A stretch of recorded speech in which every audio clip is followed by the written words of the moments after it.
Hello. आज चाहिँ हाम्रो एनिभर्सरी अनि मैले काम चाहिँ सबै गरिसकेको छु, तर मलाई भिडियो बनाउन मन लाग्यो, त्यही भएर बनाइसकेको चिजहरू नै म देखाउँदैछु।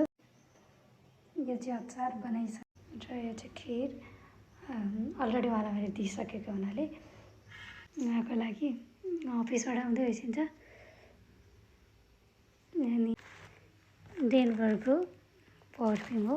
अघिल्लोचोटि चाहिँ मैले एउटा बाँडिदिएको थिएँ बुवा र मलाई। योचोटि चाहिँ उहाँलाई नै स्पेसल्ली भनेर ल्याएको। अनि यो चाहिँ उहाँको फेभरेट हेयर क्रिम जुन चाहिँ उहाँ रेगुलर लगाइसकेँ। यसको बाहिरको कभर चाहिँ भेटाइनँ मैले।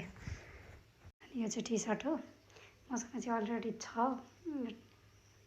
वाइट कलरको। अनि मैले दुईजनाको सेम होस् भनेर वाइट कलरकै नै लिएको। अनि उहाँलाई वाइट मन पनि पर्छ।